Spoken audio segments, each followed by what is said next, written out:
Bien, hermanos, voy a pedirles por favor que abran sus Biblias en Romanos, capítulo 10, por favor.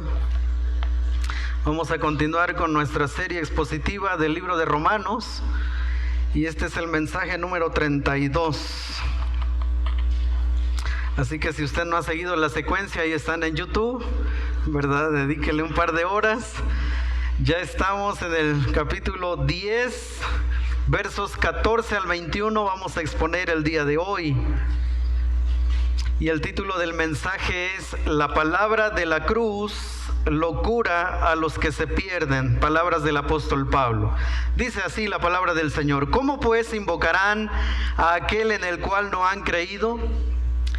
¿Y cómo creerán en aquel de quien no han oído? ¿Y cómo oirán sin haber quien les predique? ¿Y cómo predicarán si no fueren enviados? Como está escrito: cuán hermosos son los pies de los que anuncian la paz, de los que anuncian buenas nuevas. Mas no todos obedecieron al evangelio, pues Isaías dice: Señor, ¿quién ha creído a nuestro anuncio? Así que la fe es por el oír y el oír por la palabra de Dios. Pero digo, no han oído, antes bien, por toda la tierra ha salido la voz de ellos, y hasta los fines de la tierra sus palabras. También digo, ¿no ha conocido esto Israel? Primeramente Moisés dice: yo os provocaré a celos con un pueblo que no es pueblo, con un pueblo insensato os provocaré a ira. E Isaías dice resueltamente: fui hallado de los que no me buscaban, me manifesté a los que no preguntaban por mí. Pero acerca de Israel dice: todo el día extendí mis manos a un pueblo rebelde y contradictor. Winston Churchill dijo: los hombres tropiezan con la verdad de vez en cuando, pero la mayoría se levanta y sale corriendo como si nada hubiera sucedido. A diferencia de lo que muchos piensan, que la vida espiritual en nuestra sociedad está decayendo, es decir, que a nadie le importa hablar de cosas espirituales, las estadísticas, el INEGI 2020 dice todo lo contrario.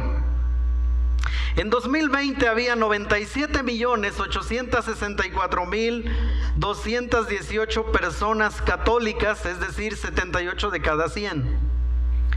Interesante, en ese año esta religión fue la más practicada en México. Además, 3.103.464 personas se identificaron como creyentes, aunque no practicaran alguna religión en particular, es decir, 3 de cada 100. Por último, 10.211.052 personas se declararon sin religión o ateas, es decir, 8 de cada 100. Pero ¿qué decir de las religiones orientales? De acuerdo con la Dirección General de Asuntos Religiosos, existen 12 asociaciones religiosas de origen oriental y tradición budista registradas ante la Secretaría de Gobernación de nuestro país. En México, el budismo se empezó a mencionar a finales del siglo XIX y un siglo después ya era bien conocido en todo el país. Un dato que me llamó la atención por aquello de que algunos piensan que la fe y la ciencia están separados, solo para que vean que no es así, pero así nos los han vendido. El budismo llegó a México de manos de académicos. Primero fueron científicos durante la segunda mitad del siglo XIX. Posteriormente, intelectuales como Amado Nervo y José Vasconcelos durante la primera mitad del siglo XX, y más tarde por psicoanalistas durante los años 50 del siglo pasado. Además, hubo otros 2 elementos que también contribuyeron a su difusión: la llegada de emigrantes orientales practicantes budistas y el otorgamiento del Premio Nobel de la Paz en 1989 a un líder religioso budista, el Dalai Lama. De tal manera que en 1993, cuando el gobierno pide a las religiones de México que se registren como asociaciones religiosas, ya había más de 5 establecidas en nuestro país. Actualmente los centros budistas están de norte a sur y de costa a costa en nuestro país.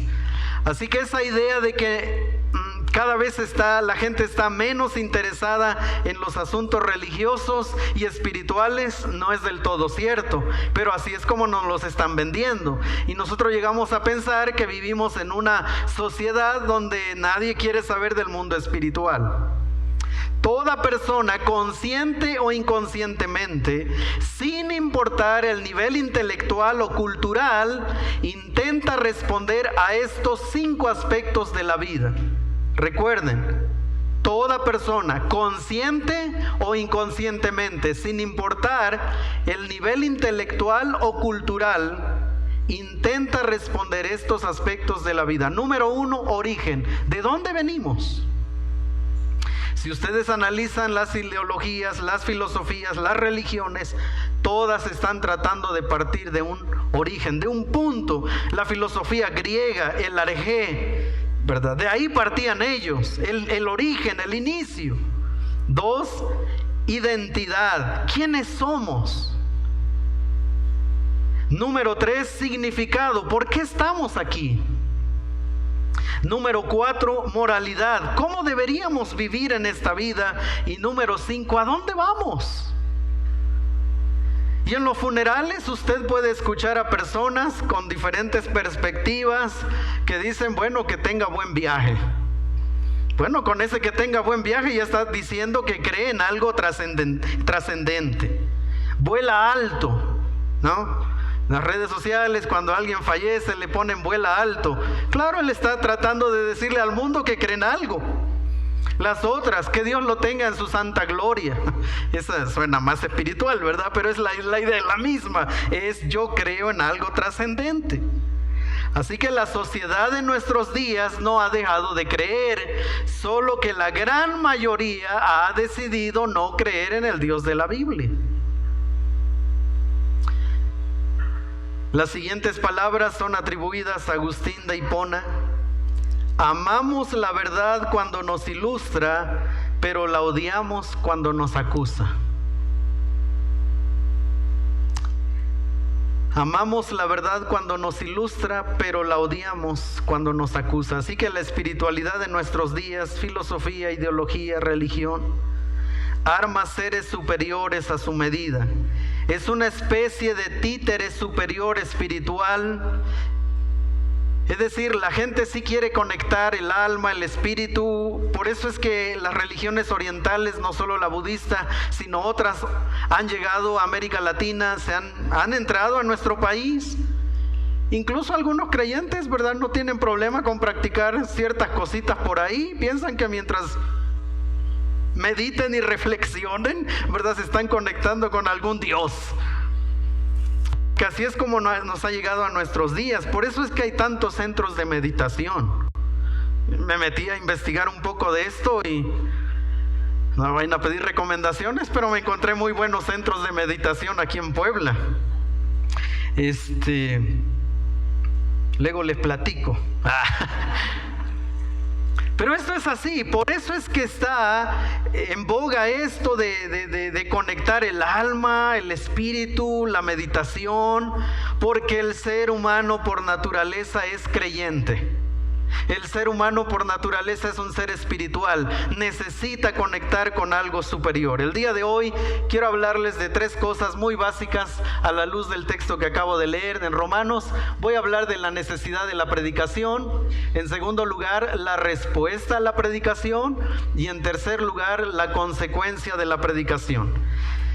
Romanos 10, 14 y 15 dice: ¿Cómo pues invocarán a aquel en el cual no han creído?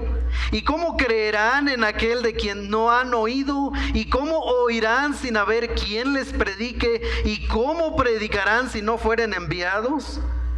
Como está escrito, cuán hermosos son los pies de los que anuncian la paz, de los que anuncian buenas nuevas. Y el apóstol Pablo va a explicarnos detenidamente ¿cuál es el proceso para que una persona pueda venir a los pies de Cristo? Pero el apóstol Pablo va a explicar esto de una manera tan interesante, porque nosotros pensamos que la base es enviar, ¿verdad? Que debemos enviar.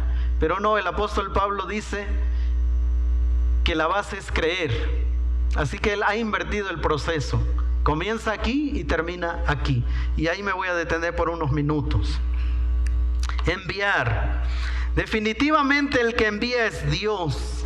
Él es quien envía a su pueblo a proclamar. Segunda a los Corintios 5:20, el apóstol Pablo dijo: así que somos embajadores en nombre de Cristo. De tal manera que cuando un creyente está compartiendo el evangelio, ¿verdad?, él está obedeciendo a un envío que Dios ha hecho.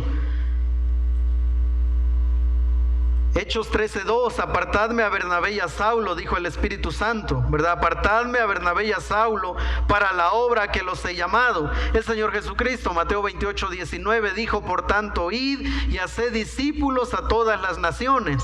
Pero a veces nosotros pensamos que los únicos que son enviados son los misioneros, ¿verdad? Ya me están poniendo música de fondo para emocionarme. Nosotros pensamos que los únicos enviados son los misioneros. Pero la pregunta es, ¿habrá algún creyente que no ha sido enviado? Todos somos enviados, hermanos. Algunos son enviados al otro lado del mundo. Otros somos enviados para llegar a los que están a nuestro alrededor.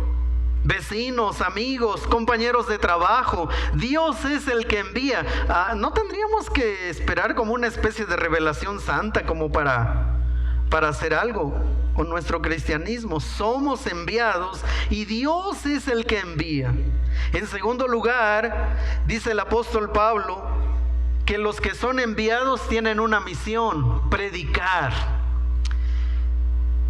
Romanos 1:16 dice: porque no me avergüenzo del evangelio, porque es poder de Dios para salvación a todo aquel que cree, al judío primeramente y también al griego. Muchos creyentes en nuestros días, la manera en que comparten su fe es: mira, te invito a la iglesia, te va a gustar. Eso no es compartir nuestra fe, hermanos. No fuimos llamados a invitar a la gente para que vengan a nuestra iglesia porque les va a gustar. El apóstol Pablo dice que si alguien se va a salvar por la locura de la predicación. Porque lo que a usted le gusta no necesariamente le va a gustar al otro, ¿verdad? Hay alguien que le gusta luces, humo y todo, y eso le hace sentir bien, ¿verdad? A mí no me gustaría algo así. Así que no deberíamos como así voy a ir a compartirle a mi vecino que vaya a la iglesia el domingo porque le va a encantar. No, igual y no le va a gustar. Pero no fuimos llamados a eso. El apóstol Pablo dice: porque no me avergüenzo del evangelio, porque es poder de Dios para salvación a todo el que cree. Y quiero pedirle que abra su Biblia en 1 Corintios, por favor.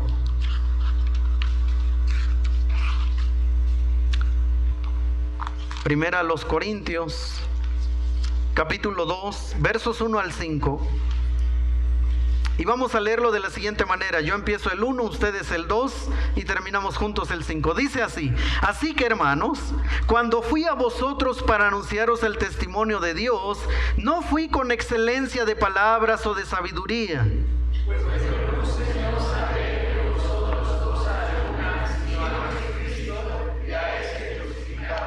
Y estuve entre vosotros con debilidad y mucho temor y temblor.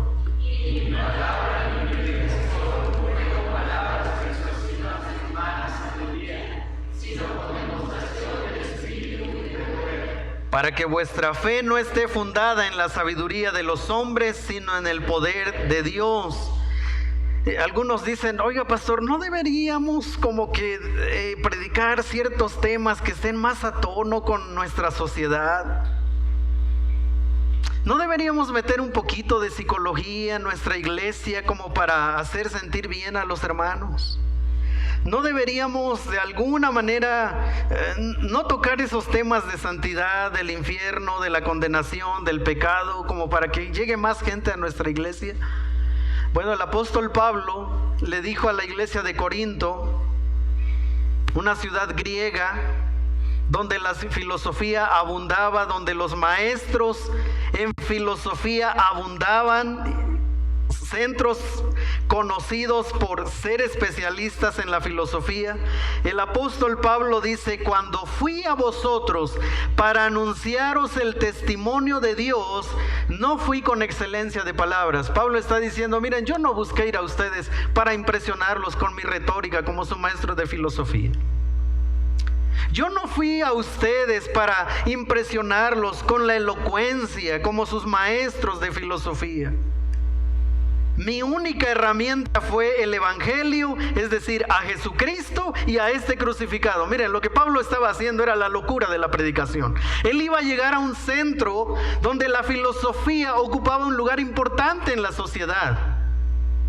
Y llegar el apóstol Pablo y comenzar a predicar de un Mesías que fue crucificado iba a ser la burla en Corinto. Era así como: ponte a tono, Pablito, si nos vas a traer algo que sea algo más interesante, ¿verdad? No un Mesías crucificado. ¿Quién quiere creer en un Mesías crucificado? Y Pablo dice: es por eso que vine a ustedes, porque necesitan a un Mesías crucificado. Mi predicación, dice Pablo, no fue con palabras persuasivas de humana sabiduría, sino con demostración del Espíritu y de poder. Es decir, les dio evidencias de en nombre de quién iba a predicar, para que vuestra fe no esté fundada en la sabiduría, en la elocuencia, en el conocimiento, en la filosofía, porque eso decepciona. Esté fundada en la sabiduría de los hombres, sino en el poder de Dios. Y eso nos lleva al tercer elemento. ¿Qué es lo que debe oír una persona? Si bien es cierto, cuando nosotros compartimos el Evangelio, compartimos algo de nuestro testimonio, pero muchas personas creen que están compartiendo su testimonio de fe, pero usted los escucha por 30 minutos y nunca escucha fe, pecado, condenación, Cristo, Evangelio, salvación. Nunca. Por eso es que el apóstol Pablo le dijo a Timoteo, voy a leer otra versión, va a sonar un poquito fuerte, pero creo que la Reina Valera es muy poética, y yo creo que Pablo quiso decir algo como esto en esta versión. Dice Pablo a Timoteo: evita la palabrería estéril y profana, que solo conduce a una vida irreligiosa y que es como carcoma que todo lo devora. Evita las controversias estúpidas e ineducadas que solo engendran altercados. A la gente le gusta hablar de todo. Y Pablo le está diciendo a Timoteo: si algo debes evitar, es ese todo que la gente quiere escuchar. Segunda Timoteo 4:1 al 5: en presencia de Dios y de Cristo Jesús, que ha de juzgar a vivos y muertos cuando se manifieste como Rey, te suplico encarecidamente que proclames el mensaje e insistas, tanto si parece oportuno como si no lo parece. Argumenta, reprende y exhorta, echando mano de toda tu paciencia. Y ojo aquí, hermanos, porque muchos de nosotros nos encanta el argumenta, reprende y exhorta. No, a mí me fascina eso. Pero Pablo dice: echa mano de tu paciencia. O sea, conecta tu cerebro con tu corazón. No solo seas teólogo, Timoteo, que debe serlo, pero tienes que hacer que tu teología combine con tu carácter. Y yo sé que hay creyentes que les gusta echarse sus rollos allá en Facebook, ¿verdad? Eso sienten que un post va a cambiar al mundo. Pero Pablo dice: echando mano de tu paciencia y de tu competencia en enseñar. Porque vendrán tiempos en que no soportarán la auténtica enseñanza, sino que para halagar el oído, quienes escuchan se rodearán de maestros a la medida de sus propios antojos. Se apartarán de la verdad y darán crédito a los mitos. Pero tú permaneces siempre alerta, proclama el mensaje de salvación, desempeña con esmero el ministerio. Entonces puedes estar seguro que algo de esto puede suceder. Pero a veces nosotros nos centramos en otras cosas, nos especializamos en filosofía, queremos estar a tono con las ideologías de nuestra sociedad y esperamos que precisamente eso produzca lo que Pablo dice, el creer. Incluso cuando uno predica la verdad del Evangelio de que solo en Cristo hay salvación, la gente todavía se atreve a preguntar, ¿a poco solo por creer me voy a salvar? Porque es así de fácil. ¿Cómo? O sea, solo le pido perdón a Dios y ya Dios de la nada borra todo.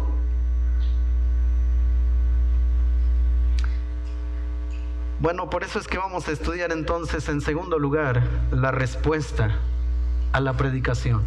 Hay dos maneras de responder al Evangelio de Jesucristo. Versos 16 y 17 de Romanos capítulo 10. Mas no todos obedecieron al Evangelio, pues Isaías dice, Señor, ¿quién ha creído a nuestro anuncio? Así que la fe es por el oír y el oír por la palabra de Dios. El Evangelio, hermanos, ha sido proclamado desde el Antiguo Testamento. Isaías 53:1, la porción que leyó Jorge hace un momento, dice, ¿quién ha creído a nuestro anuncio? La salvación por fe vino desde el Antiguo Testamento. No es como algunos piensan, porque hay preguntas como, oiga pastor, ¿y cómo se salvaron los del Antiguo Testamento? Pensando que Dios tenía otro método de salvación en el Antiguo Testamento y en el Nuevo Testamento. A partir del Nuevo Testamento la salvación viene por fe, pero no, mis hermanos. La salvación siempre ha sido por fe, por creer. El ser humano está acostumbrado al hacer, pero es por creer en la palabra del Señor que está siendo predicada para el Antiguo Testamento por los profetas. La fe y la incredulidad llegan por el mismo camino. La misma predicación que condena a algunos salva a otros. Y con esto quiero decir que cuando termina alguien de escuchar el Evangelio, dice, bueno, yo no creo en eso. Pero ese mismo Evangelio en otros produce humildad.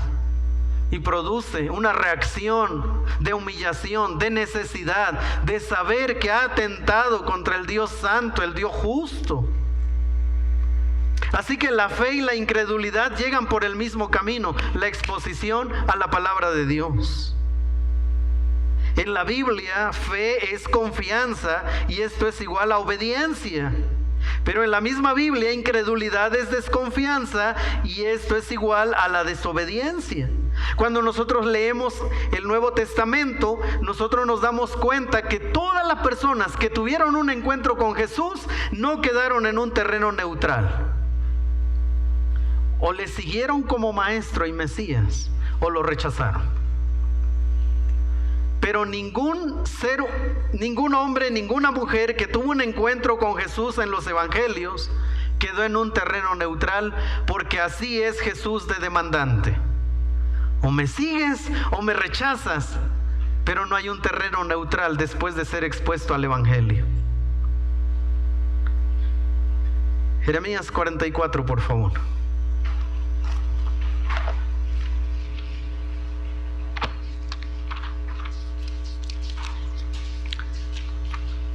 Jeremías 44.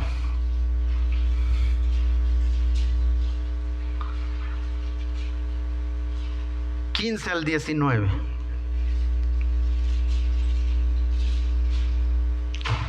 Es el momento en el que Dios envía al profeta Jeremías a los judíos que estaban en Egipto. Y el profeta Jeremías tenía como misión hacer una advertencia acerca de su idolatría.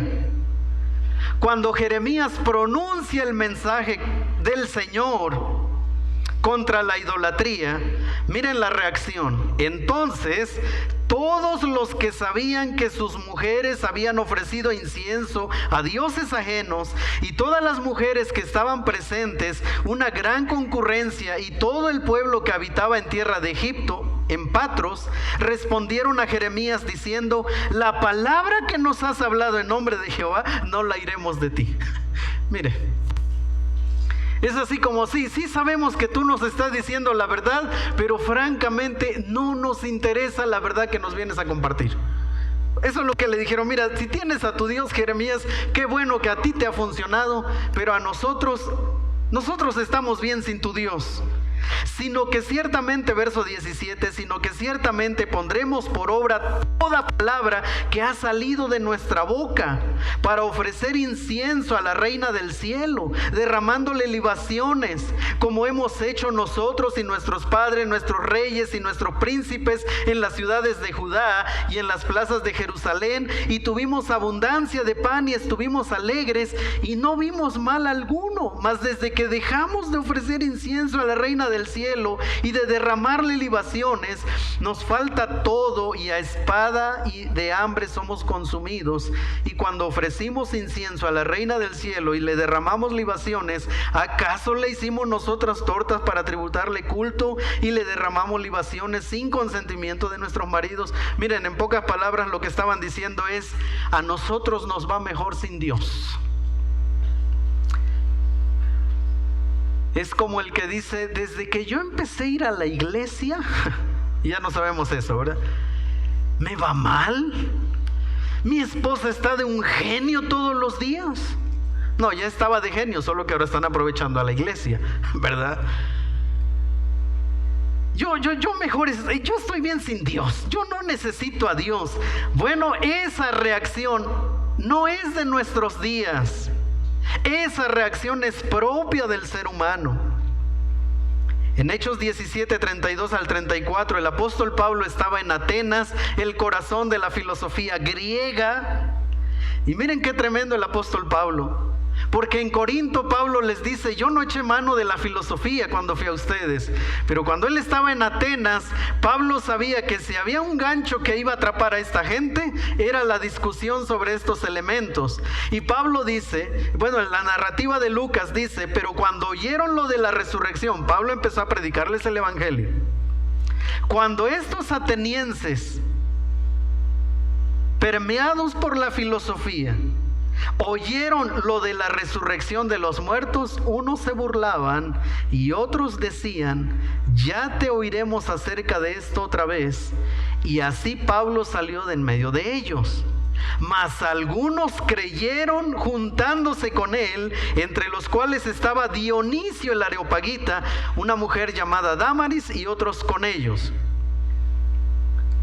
Los que se burlaron y los que creyeron reaccionaron al mismo evento, la resurrección de Jesús. Algunos piensan que el cristianismo es para los tontos. Pobrecito, ¿verdad? Es cristiano. Seguro ni terminó el kinder. El término areopagita se refiere a un miembro del Areópago, de Dionisio. Dionisio era un miembro del Areópago, uno de los que creyó, el concilio o tribunal supremo de la antigua Atenas. Los areopagitas eran seleccionados de las familias más ricas y aristocráticas de la ciudad y ocupaban el cargo de por vida, lo que les confería un alto estatus y respeto en la sociedad ateniense. Pero no solo eso, no solo tenemos la palabra predicada, también tenemos el otro predicador. Salmo 19, 1 al 6, por favor, vamos a ir a nuestras Biblias. Acompáñenme al libro de los Salmos, un texto bastante conocido.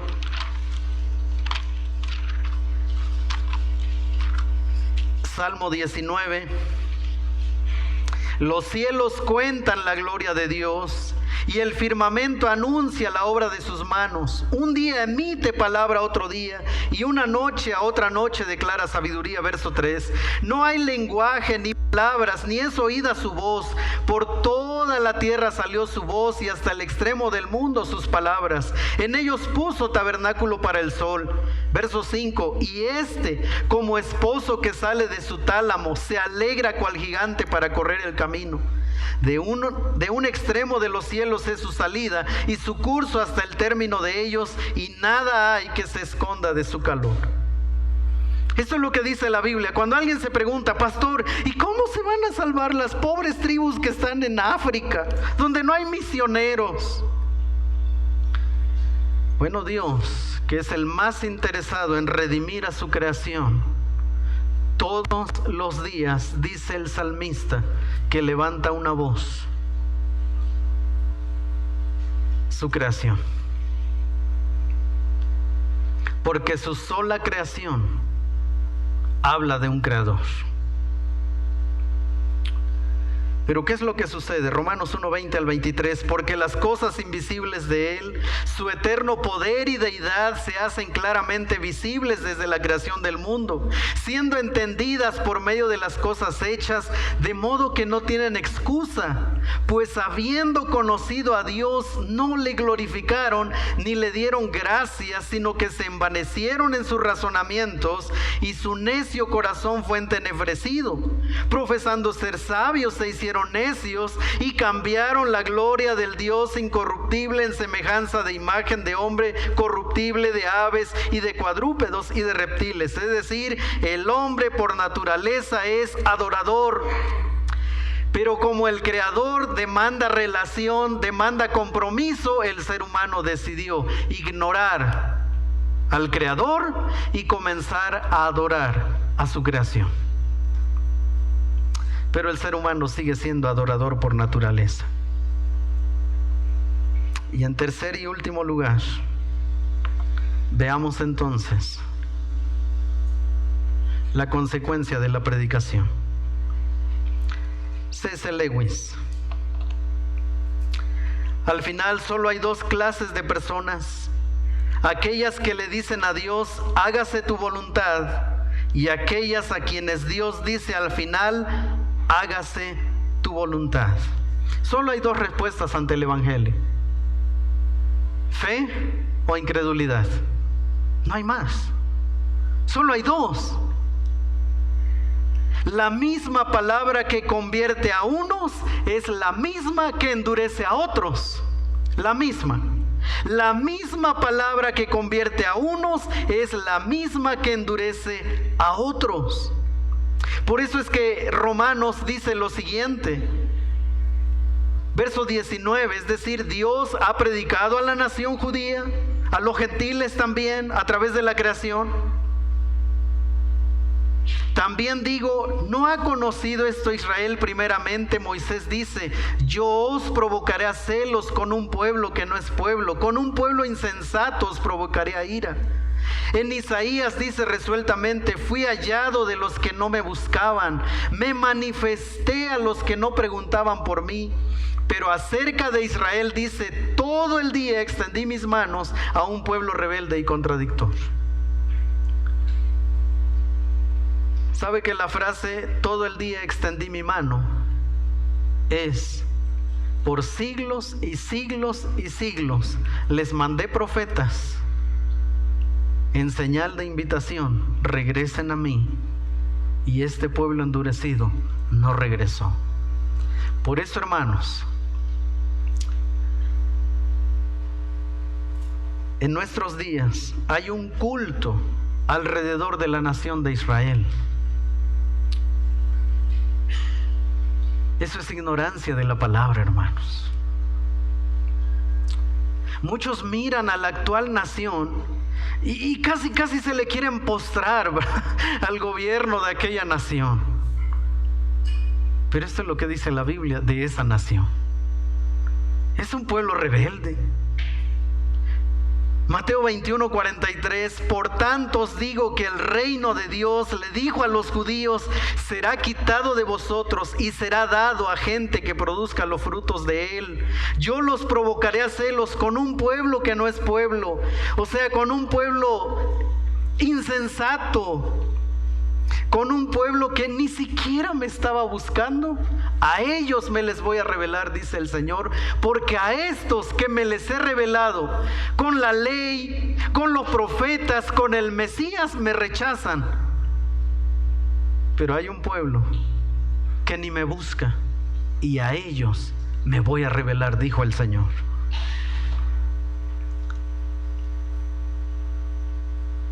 El Señor Jesucristo en Juan, capítulo 3, 19. Y esta es la condenación, que la luz vino al mundo y los hombres amaron más las tinieblas que la luz, porque sus obras eran malas.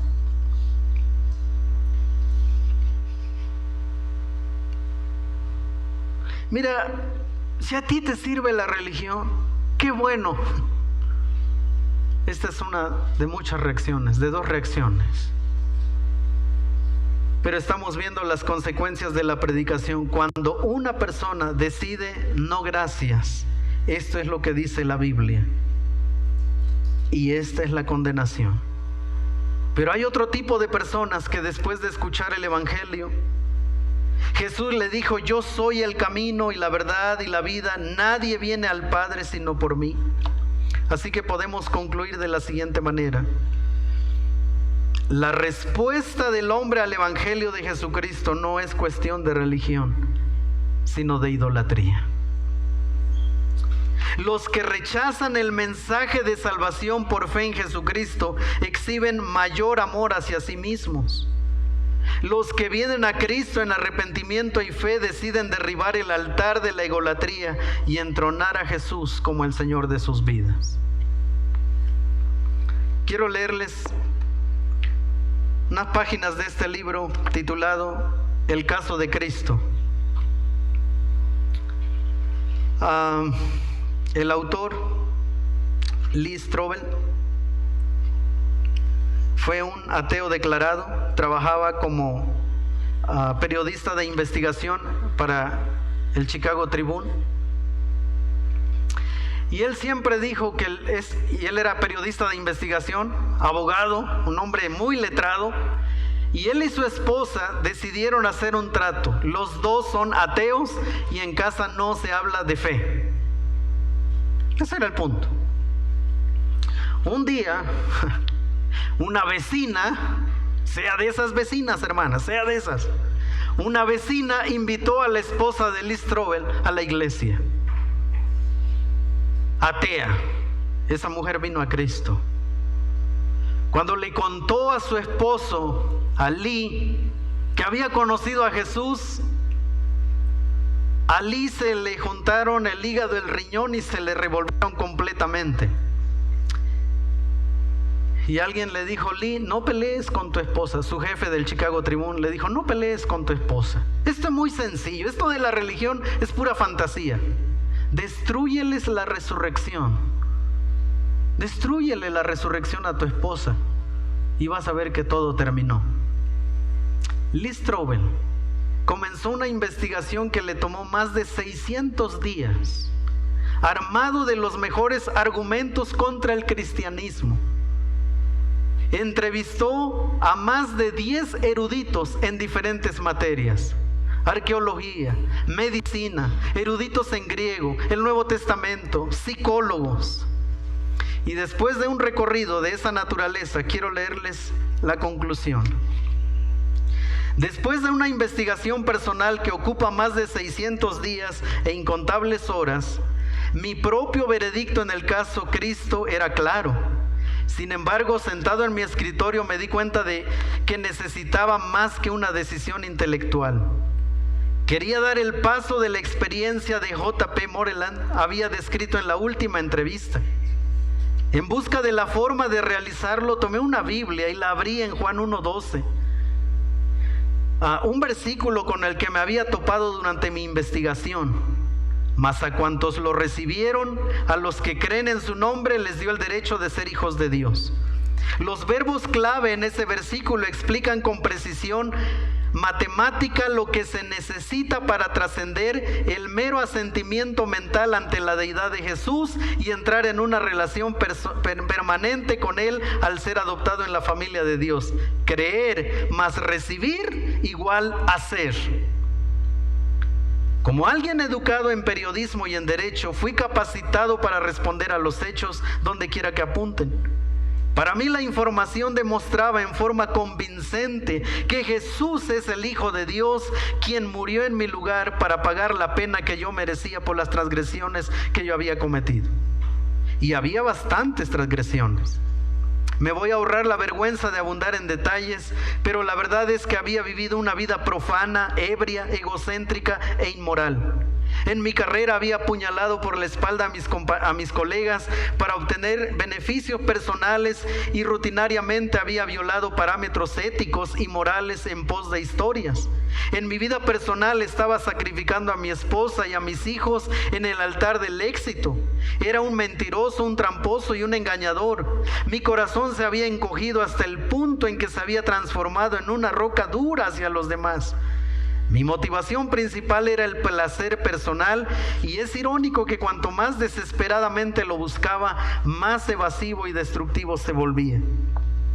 Cuando leí en la Biblia que estos pecados me separaban de Dios, quien es santo y moralmente puro, esto resonó como verdad.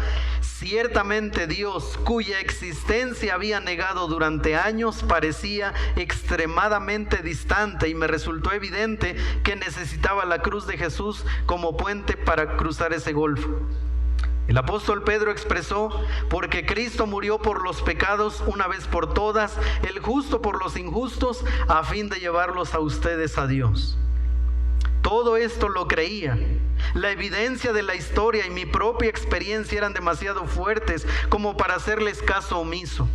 Cada uno de los sistemas de creencias que había estudiado durante mi investigación estaba basado en el plan de hacer.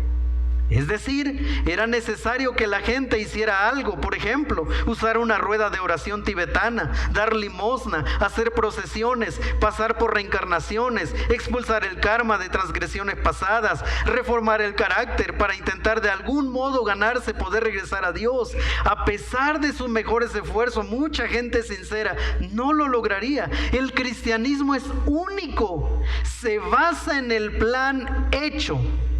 Jesús ha hecho por nosotros en la cruz lo que nosotros no podemos hacer por nuestra cuenta. Pagó la pena de muerte que merecemos por nuestra rebelión y transgresión para que podamos ser reconciliados. No tenía que luchar y afanarme por tratar de hacer lo imposible para hacerme digno. Sí, tenía que dar un paso de fe, al igual que lo hacemos en cada decisión que tomamos en nuestras vidas. Sin embargo, esta es la distinción crucial. Ya no estaba tratando de nadar contra la corriente poderosa de la evidencia. En cambio, estaba eligiendo ir en la misma dirección en la que fluía el torrente de los hechos. Eso era razonable, racional y lógico. Es más, en una forma interna e inexplicable, era lo que percibía que el Espíritu de Dios me estaba impulsando a hacer. Así que el 8 de noviembre de 1981, hablé con Dios en una oración sincera, inédita. Admití mis transgresiones y me aparté de ellas, recibiendo el regalo de la vida eterna y el perdón de mis pecados a través de Jesús. Le dije que con su ayuda quería seguirlo en sus caminos de allí en adelante. No hubo rayos, ni respuestas audibles, ni sensaciones de cosquilleo. Sé que algunas personas sienten torrente de emoción en ese momento. Para mí, empero, había algo más que era igual de modo estimulante: el torrente de la razón. Y escucha esto. Quizá eso le suene místico, no lo sé. No mucho tiempo atrás, a mí sí. Sin embargo, ahora es muy real para mí y para aquellos que me rodean. En verdad, la diferencia en mi vida fue tan radical que unos meses después de que me convertí en seguidor de Jesús, nuestra hija de 5 años, Allison, se acercó a mi esposa y le dijo: mami, quiero que Dios haga por mí lo que hizo por papi. Allí estaba una niña pequeña que solo había conocido un padre que era profano, airado, de palabras duras y muy a menudo estaba ausente. Y aunque nunca había entrevistado a un erudito, nunca había analizado la información, nunca había investigado la evidencia histórica, había visto de cerca la influencia que Jesús puede tener en la vida de una persona. En realidad, Ella estaba diciendo, si esto es lo que Dios hace en un ser humano, eso es lo que quiero para mí. Eso es todo, hermanos. Mire, si no le gusta leer, véala en Prime, ¿verdad? Ahí está. Pero le recomiendo el libro, ¿verdad? Yo no voy a recibir ofrenda por esto, era parte de una tarea que tenía que hacer. Pero léalo, hermano, está buenísimo. El caso de Cristo, un hombre pensante que vino a los pies de Cristo después de una amplia investigación exhaustiva. Él no se convirtió a Cristo cuando le predicaron, ¿quién quiere aceptar a Jesús? No, él no vino así. Él vino convencido de los hechos históricos, científicos, médicos, arqueológicos, psicológicos de la persona de Cristo. Puestos de pie, por favor.